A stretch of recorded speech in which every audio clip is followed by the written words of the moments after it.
Nina Rose ayolekedde ekomera bibino mbikuleetedde ate ye omuyimbi Maureen Nantume abagambye temusaasanya ngambo nfu n'amawulire amalala amangi gabeera ku Clarity Source 256 mbeera Fatuma Sulaiman okugakutuusaako ne nebaza Mukama Katonda akunkumidde gwe subscriber waffe omulungi ne kugamba okola kyamaanyi nnyo buli mulundi lw'ofuna notification n'odduka ofune Clarity wanookawoka wasobola okumujja ne kugamba gwe atanaba kusubscribinga mukwano nyiga awolaba ekigambo ekimyufu o subscribing onyige ne notification bell comment section eberawo wansawule tuyoka tugenda maaso n'okufuna bwino yekayeka. I want to wish a happy birthday to Hajat Stasha Mayanja tulina embuli mbeera Hajat atera mu ngera yemu neŋŋamba nti giweze emyaka 7 n'omwezi gumu n'olunaku lumu obukyango omukyalo ono atuva ku maaso katusabe Mukama amusonyiwe ebyamusobako. Katutandikire wa mu mawulire ku saidi ya Katonda w'abanaku mwanaye Katonda w'abanaku kituufu akolera omukulu Pastor Wilson Bogembe yagenda maaso n'okugamba nti nga 3 June tugenda tubeerawo nga tukakasa nti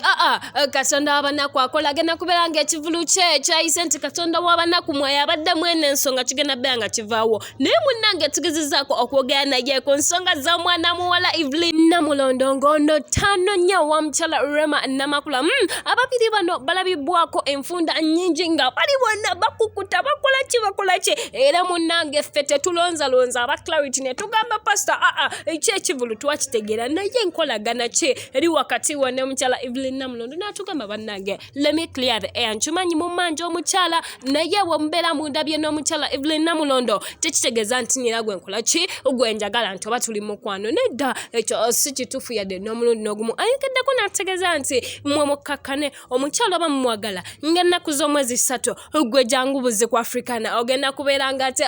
olaba omukyala oyo gwe nalonda mbanji ngenda kubeera nga nkola ki nga mubalaga ife era aba Clarity engeri gye twaguze dda tickets munna gye tujja kubeera tukutuusaako oba pastor abadde atusudiye nakyo tujja kukigamba tugambe nti omugole ete yamutulaze ebyo biri ku side ya pastor naye kankujje yeyo nkutwaleke wa mama oba muyite Maureen Nantume omukyala ono emabegako eŋŋambo zagenda ne zirengesezebwa mbu omukyala ono yali azadde era abantu ab'enjawulo ne bamukongratulatinga nga balowooza kituufu yali azadde naye ate munnage eŋŋambo ezo tezaali ntuufu era emabegako waneno bakajja bamukolera ki ne baby shower gwe teweebuuzaamu ddala omuntu eyazadde ate lwaki bamukolera baby shower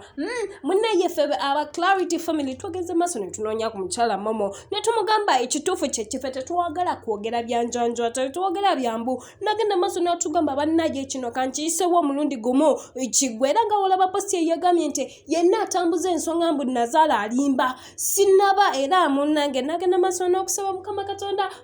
ambikeko omusaayi gwe asobole okubeera nga asumulukuka bulungi omukyala munnange tannabazaala era tumuteeke butesi musala zaffe era ffe ng'aba Clarity family katusabe mukyala ono asumulukuke bulungi eyo ngenda kujjayo nkutwaleka wa Ugandan property Nina Rose mukyala wa Andre omubwati bannange mmenye kyendeke kinakajja nkutuuseko story nti omukyala ono yagenda n'agamba yagula emmotoka mu bondi n'agijjayo ku kibanja mpola neesigisa dda lya Andre ssente n'emugamba genda mu bondi twabwayo milioni 10 ojeyo ki emmotoka milioni 21 zizino zitwaleyo munnaye ddala Andre teyazitwala bwe yazitwala ye ate munnange yagenda maaso n'okubeera nga log y'emmotoka agikyusa n'agiza mannya gera kati nga yali mumanya ga Andrew Ojambo omukulu weddali Andre munnange ebyo nga tusooka tubireka abawoza nga bagamba ensonga tugigaye tubadde tuli awo nga agamba nti ebyo mubiveeko ddali Andre nga munyiivu musungu waavu tasalikako omusale ng'ensonga nno gimanyi agamba n'omukyala Nina mutwala mu kkooti mubanja milioni 10 n'okusoba munnange ne tumubuuza ate milioni 10 sakinakamanzi gwe mulaba nze yawandiika ne producing akayimba ka Billboard kipande nga mukalese aka andere yamukajjukira nti ye nako nze yakawandiika ako nako nga mukazize bali ate munnage nze yawandiika n'ennyonta obuyimba bungi nnyo bwe nawandikira omukyalo ne muproducing naye teyampakoyadde n'ennusu n'ekikumi kati ke yataddemu ebya kkooti buli kajjeyo ebiso okumunene tumugamba kakkanya obusungu n'agamba nze omwaka guli gwe natandika n'omubala nno kankibabuulire singa ennaku ze namuwazigwako nga tannaba kunsasulira milioni zange 10 n'okusoba mujja kitalina w'abasajja mujja eri oluzira ne tumugamba sonyiwanga mwalina omukwano n'agamba intended in tears ng'abalogo we bagamba era kati kakati kyetuliko kyakunsasula sente zange oba sekyo komera lyeddamula bannange olukyalo luli wakati wa bano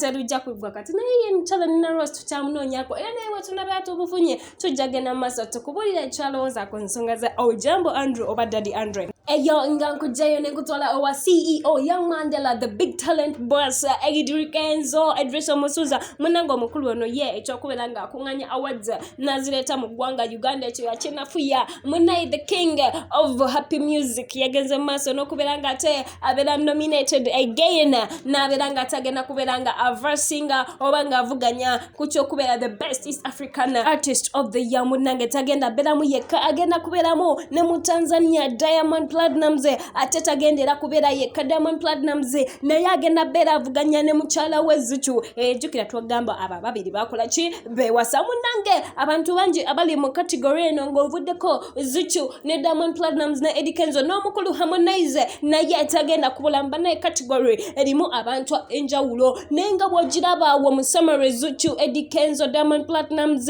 omukyala okuva Kenya mulimu Meddy Menyani ndekani naye nga award egenda kubeera emu yokka era buli omu abeera akola ki ajagala omukulu ye yagenze maaso n'agabo bannage abannayuganda kino sisobola kubeera nga nkisirikira era yagenze maaso na expressinga essanyu lye wali eri ku pages n'agamba bannange I always represent my country Uganda. I'm nominated in the head for the best East African artist of the year. Natugamba kino nakyo agenda maaso akijja kubali bonna bavuganya nabo akireete ewaka katusabe Eddy Kenzo emikisa gyaffe bannayuganda giri nawe era agitambula nawe katusabe ne award eyo nga watera obumaliriza obwo obumalanga ne award eyo ogireete. That's all we have for today. Thank you for keeping it Clarity Source 256 beera bulungi mukwano wera